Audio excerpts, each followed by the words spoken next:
#1 limited in New Harbors, and today we're going to be cooking Hawaiian-style swordfish with assorted vegetables and pineapples. Now, it's not really Hawaiian swordfish, but when you're using pineapple, and with the type of sauce we're going to make today, we can call it Hawaiian and get away with it. Let's start off, shall we? First, we're going to make our sauce. As always, a bit of wet paper underneath our cutting board so it doesn't slide around. A little bit of water. See that? A little trick of the trade, doesn't move around. We're going to start off with a pan, a little bit of sugar. Get your measuring cup ready. 1 cup of sugar. What we're going to be doing is making a caramel, just like we did in the apple tart. If you've been tuning in, you saw the caramel with the apple tart. It's very similar, but we're going to turn that caramel into a pineapple sauce. We're going to use pineapple juice. We're going to use soy sauce. It's going to have Asian flair. We're going to saute some vegetables, add that to a grilled fish. It's going to be a Hawaiian-style swordfish. You're going to enjoy this one. The sugar's in my pan. You want that on a high to medium heat. The higher flame you go with, the higher heat it is, the more you need to pay attention to your pan, because it'll cook quickly. If you put it on a low heat, you can go ahead and do something else and not really worry about it. But I want it to happen kind of quickly here. I want to get my sauce done, put it to the side, and start working with the fish. So I've got a high flame, sugar in my pan. As that starts to caramel, I'm going to get my other ingredients ready. I've got soy sauce, some pineapple juice. I'm going to use a pinch of cinnamon today. Stanieto's given us some rum to use today. This is a pineapple spiked rum made by Cruzan. It's delicious. A little bit of this goes a long way. You don't want an alcoholic flavor in your sauce. A little bit of alcohol in your sauce needs to be burned out. So what we're going to do is bring it to a boil, and it's called flaming. We're going to flame out the alcohol and incorporate that into a sauce. I've got cornstarch here today. You call it corn flour here. A little bit of corn flour and water mixed together is called a slurry. It's what they use in China to make sauces thick. You know when you eat Chinese food, and you see it's kind of gooey, and you kind of hold your spoon up, and you see stringy bits of sauce coming off your spoon? That's made by using a slurry. We're going to use that today to thicken our sauce. Corn flour, a little bit of water, slurry. Okay, I've got a high flame under my pan, and I've got the sugar in the pan, and that's going to start to caramelize. I'm going to use equal parts today of pineapple juice and sugar. So I've got 1 cup of sugar in my pan, and I'm going to take 1 cup of pineapple juice.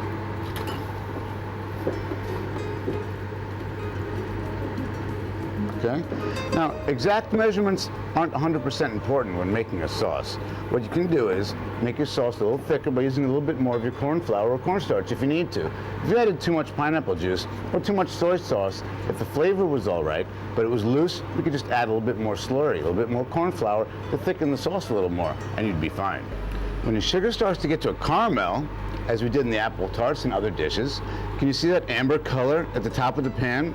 You need to swirl that around a little bit and incorporate the sugar that's not being caramelized, so it all turns into a nice caramel. Okay, can you see that? No problem. Nice caramel. You don't want it to burn. If it starts to get too dark, you need to pull your pan off your heat and add your other ingredients immediately to stop the cooking process, which I'm going to do now. I've got a nice amber color. I've got 1 cup of sugar in my pan turned into a caramel. I'm going to go with 1 cup of pineapple juice. Now, this is a Hawaiian-style swordfish. Now, the swordfish isn't really from Hawaii, but when you're using products like pineapple, we can get away with calling it a Hawaiian swordfish. I'm going to put this back to the flame, let that come to a boil. What's going to happen is the cool pineapple juice is going to stop the sugar from cooking. So it's going to get crystallized and turn a little bit hard. That's going to melt back into the pineapple juice and form a liquid again. So while that's turning into a liquid, I'm going to get a pineapple.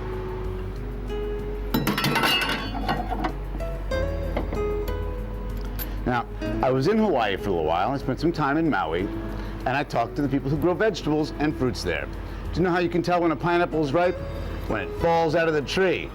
I found that hard to believe myself. Apparently they shake the trees, they hit the branches with sticks, pineapples fall out, and that means they're ripe. Now, I wish I could smell a pineapple and say this pineapple's ripe. But you know what? They all smell good because they fall from the tree, they're ripe.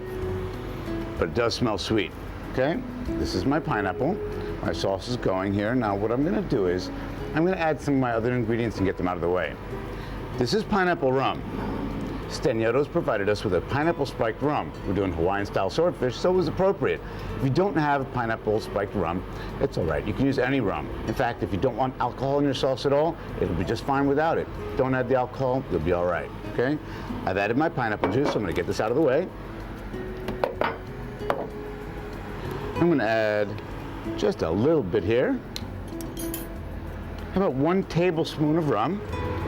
Again, if you do have a favorite rum, feel free to go ahead and use it. If you like a spiced rum, a Captain Morgan's, if you have a favorite rum, by all means, use what you enjoy. All right, I'm gonna add 2 tablespoons of soy sauce. Oh, careful. That's gonna reduce. While that reduces, I'm gonna start cutting some vegetables to get ready for my vegetable melange. It's gonna be Hawaiian style. It's gonna have an Asian flair to it. Now here's our pineapple. Again, I said last week, if you have rounded vegetables or fruits, you need to give yourself flat edges to work with so that you don't roll away, because that'll happen. You'll end up trying to cut and things will just disappear on your table. What we're gonna do is we're gonna top and tail it, okay?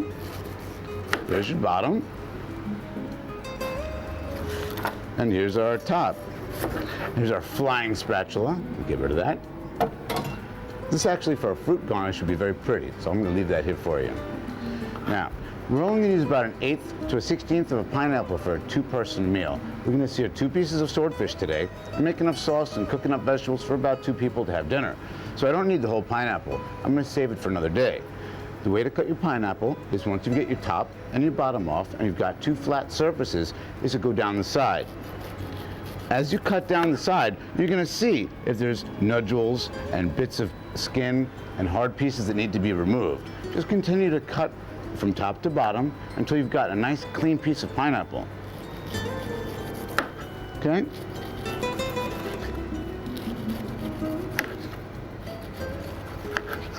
Remove my scraps here.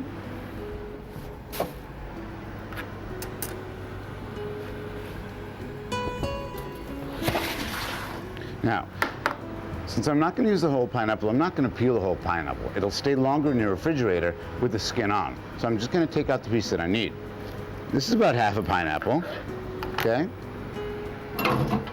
Now, there is a core in a pineapple just like an onion. You need to remove the core because it's going to be very hard.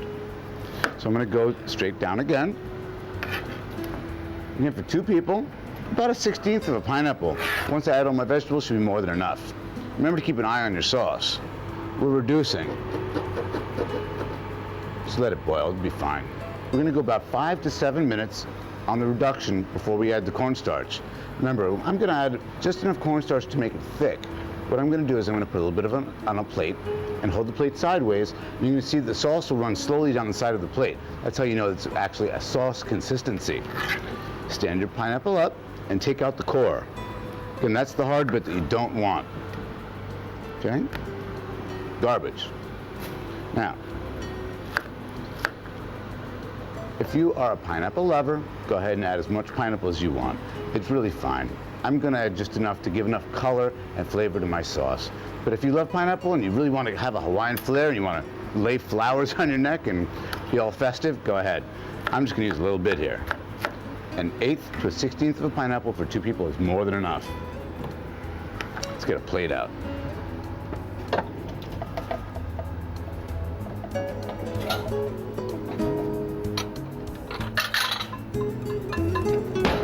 Okay. My pineapple's cut. I'm going to put that to the side. Keep your hands in your area clean as always.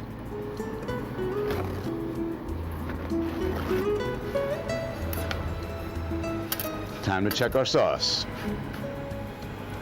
Okay. 5 to 7 minutes. It's been boiling. It's time to add our cornstarch.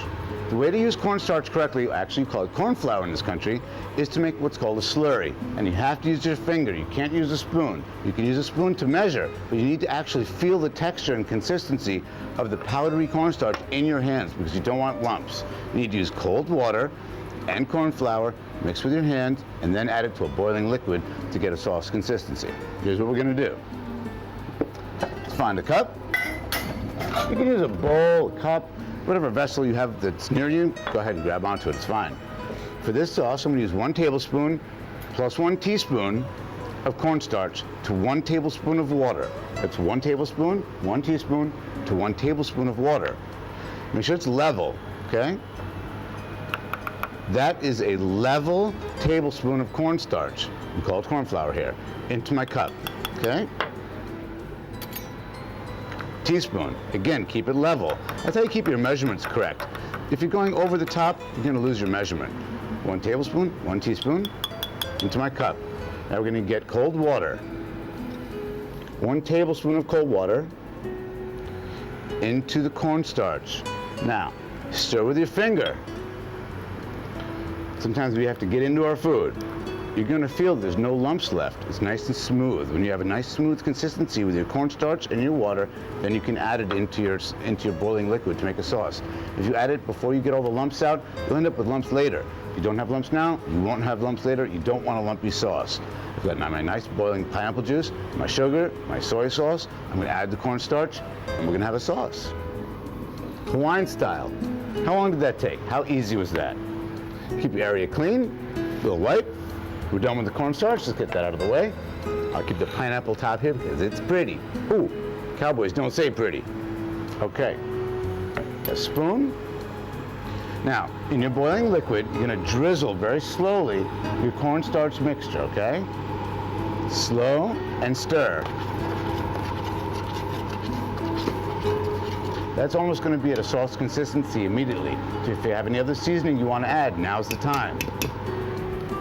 We are going to add 1 pinch of cinnamon. In fact, we have a shaker here, so we get 1 shake. We'll call it a pinch. If you're a cinnamon lover, go ahead and add more. Pinch of salt and a little fresh pepper. Give it a swirl. All right, I'm gonna tilt my pan up. We've got very small bubbles. When your bubbles are this small in a sugar, that's what we call reaching a softball stage. You can almost string that out and make a pull of sugar. It's time to pull it aside. It's done. We're going to add a tablespoon of butter at the end right before we serve it, and then we're going to call it a pan sauce. Right now, this is almost what we call a glaze consistency. So this will be almost like a sweet and sour pineapple glaze. It's going to be our Hawaiian sauce for the swordfish, but it's a glaze right now. Later on, I'm going to add butter, and it will be a pan sauce, okay? Have you got your pen and paper ready? Here are the ingredients you need to make this sauce.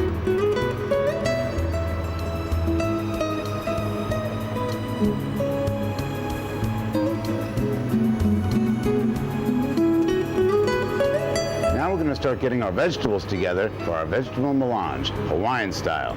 I've already diced my pineapple. I'm going to gather up my other ingredients. You can use an onion today, red pepper, a sweet potato. Now, sweet potato is different from a yam. A lot of people get them confused. A yam is actually different shape and has a very different flavor. They look the same inside because they're orange, but they're different. Today we're going to use sweet potato. Got a green pepper, a carrot, a regular medium-sized potato, and we call zucchini back home. Zucchini and squash are very similar. I believe here they're called calabacine, 1 small calabacine, and 1 stalk of celery. Okay, I've gathered my ingredients. My sauce has been pulled off to the side. It's time to start working with our vegetables. I'm going to pull out a peeler and just peel down my sweet potato. We're gonna make little tiny Parisian balls today, just for decoration. At Evie's, I like to make everything as pretty as possible. Oh, I said it again, cowboys don't say pretty. We're gonna make little sweet potato balls and potato balls. You can just dice them to squares at home, triangles. The shape isn't really as important as getting the food cooked properly. If you have a favorite style or favorite shape, by all means, go with it. Okay? Peel down my sweet potato. Get rid of my scraps.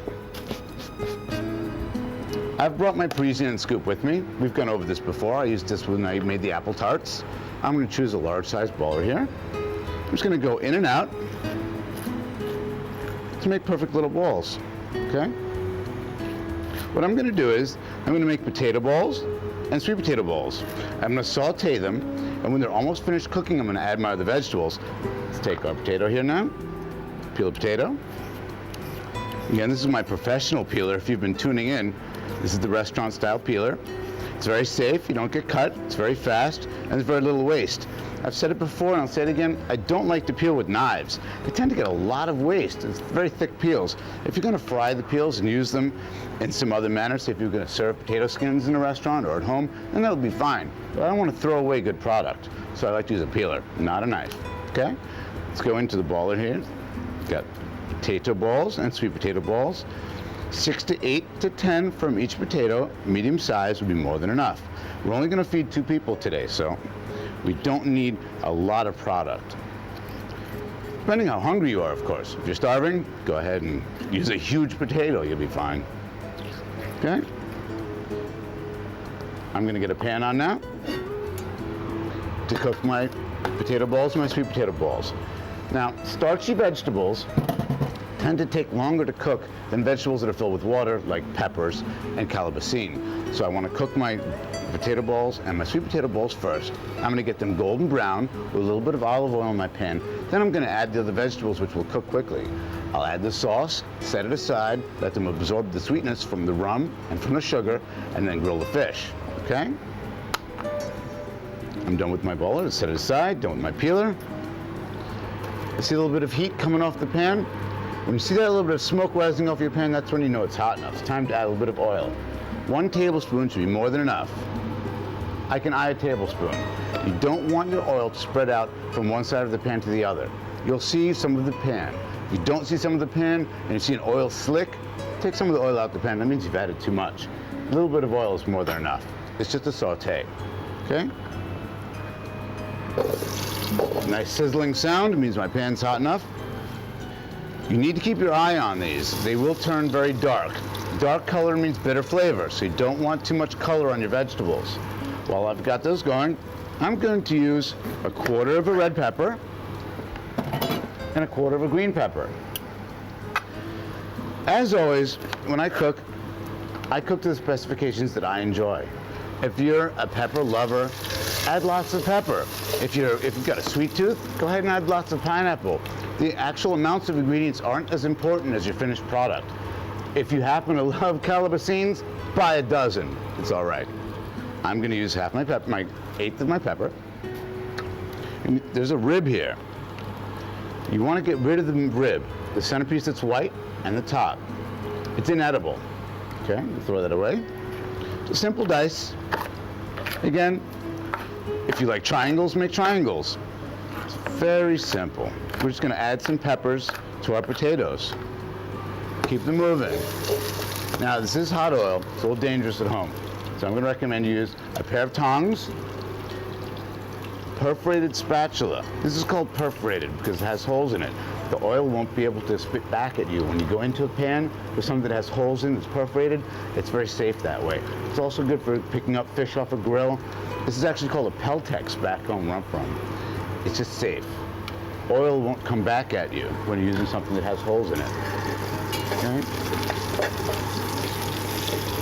While those are cooking, we'll continue. Okay, let me get a plate out here.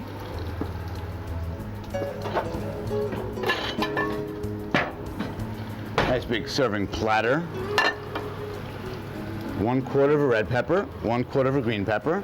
I'm going to use 1 stalk of celery today.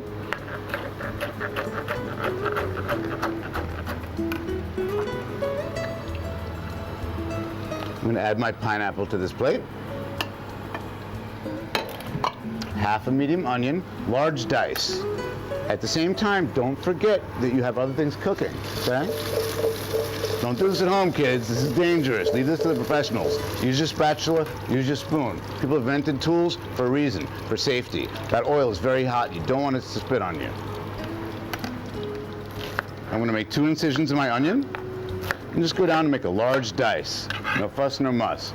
I'm not looking for little perfect pieces. It's all going to incorporate into the sauce. You won't see it anyway. I'm going to top and tail my calabacine, or a green zucchini at home. I was yellow squash and green zucchini. Calabacine here are both. At home, this would be a calabacine. I'm going to use half. It's more than enough.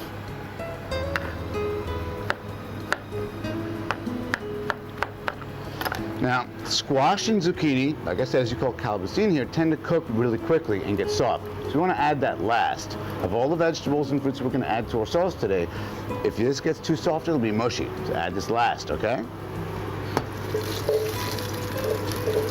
I'm going to pull one of these out and show it to you. That's where my tongs come in.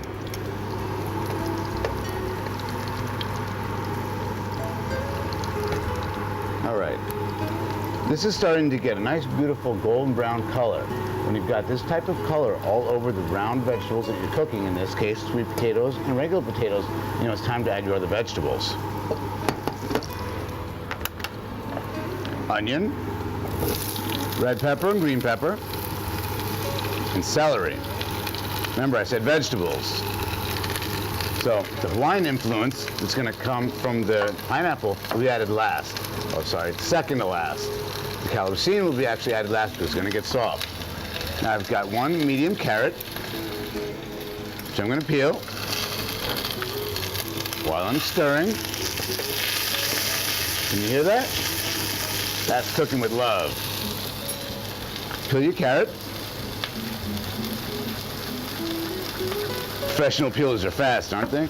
And imagine in a restaurant, if you had to peel a whole big bag of carrots, kind of like being in the Army. If I was in the Army, I'd want this peeler with me. KP duty, be there all day without it. Let's clean up our area. I'm going to use my mandolin today. You've seen the mandolin before. I used the French mandolin last time. I'm going to use the American mandolin today. Vegetables are cooking nicely. Sauce is set to the side.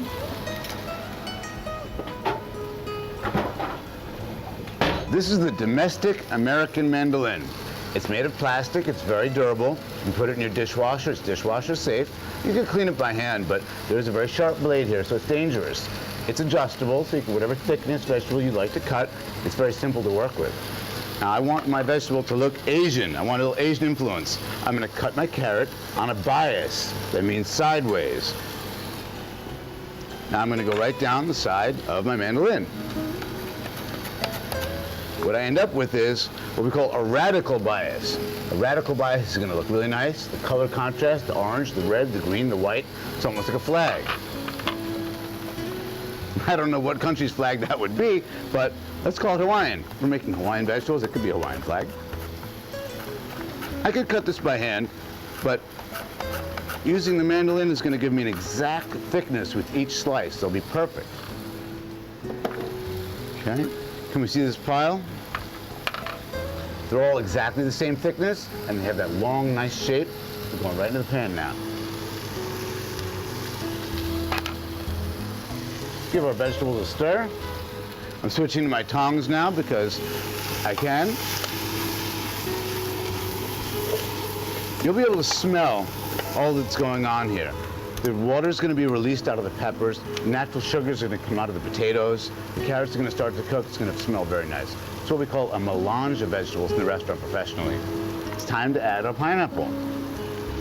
When the water and sugar is released out of the pineapple, what's going to happen is there's going to be a syrup in the bottom of our pan. That's going to add to the flavor of the sauce we've made today. So at the very end, we're going to add the calabacine. This is a nice large dice, so it won't get soft too quickly.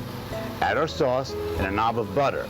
So it's going to end up with a pan sauce. We're going to end up with a sweet and sour pan sauce, melange of vegetables. We're going to put that underneath our fish.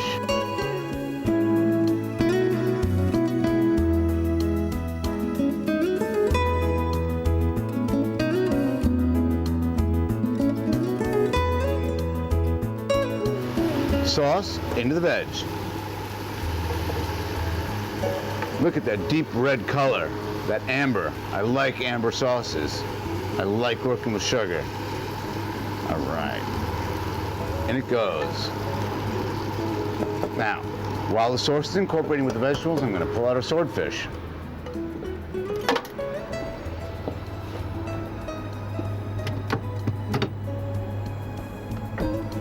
Swordfish are huge. I did some time in Japan, and swordfish there were larger than I was. They're hundreds of pounds, hundreds of kilos. I mean, they were huge. We're called quadrants. This is half a quadrant. This would be the other half. Swordfish is round. So these two pieces might actually go together, okay? Now, there's 4 quadrants to a swordfish. That means you're going to get 4 pieces. There's usually a bone in the center and a bloodline, which we're going to remove. It's a very simple thing to do. I'm going to just cut down the center of both sides and remove the center bone.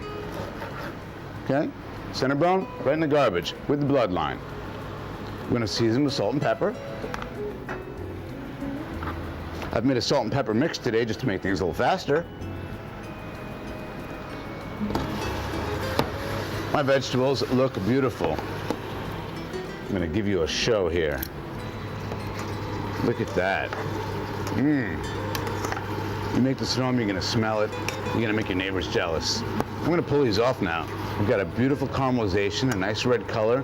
My onions are just lightly browned. I've got nice light color on my potatoes and my sweet potatoes. I'm going to pull this off to the side now. Lightly oil your fish. Make sure your grill is red hot. You'll see a little bit of heat rising off of your grill, just like you would your pan. You can use a brush if you like. It's really not necessary. You can do it on a plate so you don't make a mess. I'm a professional. I've been doing this for a while. I can add just enough that I won't make a mess. In fact, I'm going to use my finger. Spray a little bit of oil on. Let's go right onto the grill. Now that's a show. Cooking with love. I'm going to turn my cutting board over because it's easier and quicker than cleaning. Look at that. Clean side. Pull out my tongs. Again, I'm going to work with my what's called a Peltex spatula. Peltex spatula, I can get in and work with my fish and not pick any of the juices up. It'll stop the fish from sticking. Just gently go into your fish. Wow, that smells so good. Professionally, we do what's called a quarter turn, because you want to get a nice X on your fish. The only way to do that is get a quarter turn, then flip it over and finish it. You can finish your fish in the oven, and if you don't have a grill at home, you can do it right in a pan. Saute it in a pan. Again, when you see the smoke rising off your pan, it's time to add your fish. Get it seared off just so you get a slight crust and a little bit of color on your fish, and finish it in the oven.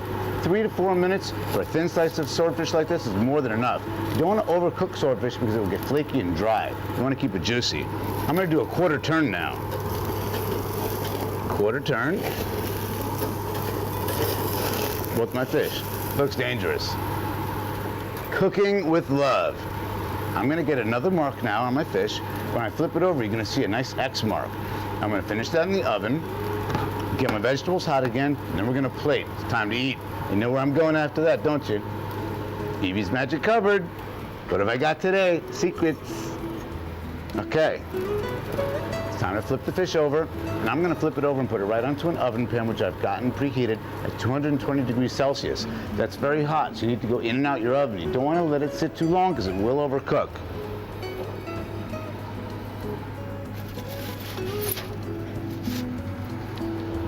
I've preheated my oven, so I'm ready to go. I'm going to flip the fish over so you get to see the grill marks. You see that? Nice X. All right. What's that word I don't like to use? I'm not going to say it. Look how pretty they look. Cowboys don't say pretty, but look how nice they look. Perfect X's. X marking is very important in the restaurant industry. When you're making steaks and you're cooking with big pieces of meat, professionally, if they have nice X on them, you know they're being cooked by a professional.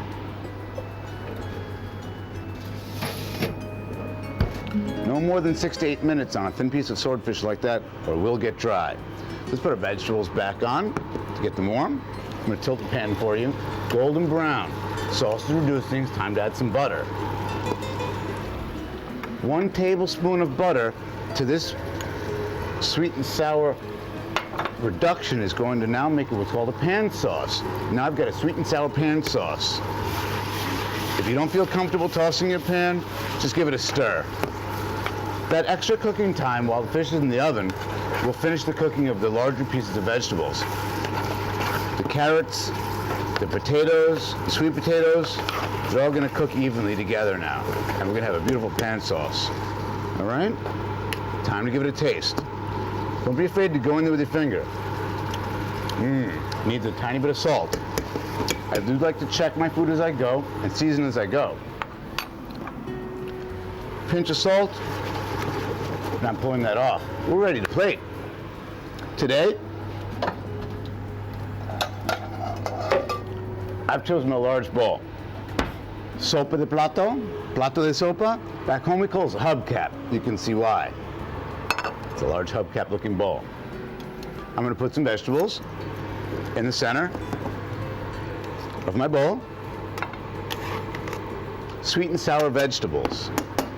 It's very Asian, but since we've got the pineapple in, like I said earlier, we're gonna call it Hawaiian. We can get away with that. When you're working with pineapple, you can say Hawaiian, it's fine.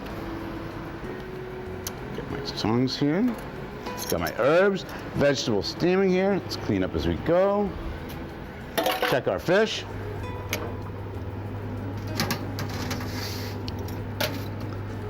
That was only 4 to 5 minutes. You generally want to go 6 to 8 minutes on a thin piece of fish, but this is very thin. You can tell by the texture. When you press your finger into the fish, if it doesn't bounce right back, it's done. It's not bouncing back, so it's finished. Spatula. Swordfish right on top. Wow. I'm just gonna plate one for you. Into my magic cupboard time. What have I got today? Can I get a drum roll? That's not the magic cupboard. All right. Sweet and sour vegetables, Hawaiian style swordfish, and a potato gate. Is it a fence? Is it a gate? Use whatever you like. Now that I've got my gate standing up next to the fish, I'm gonna put some herbs in. I like to take it over the top at Evie's. Let's go with the heavier herb first. That way we can kind of weigh it down. Right through one of these holes, a little basil. Got some Italian parsley here. Italian parsley is the curly parsley. A lot of people like to chop it. I like to chop my flat leaf parsley. It's much easier to work with. How about threading the point of the top of a spring onion through one? You can really play. Whatever you like to use at home, whatever your favorite herbs are. Once you've actually made a gate, if you can make a gate at home, thread it through. We've got a grilled swordfish, sweet and sour vegetables, an herb gate, and we're done. This is delicious. Wish you could try it, and you can. Come to Evie's restaurant and have the swordfish. Join us next week, Wednesday, same time. We're cooking cowboy style. I want you there. Join us.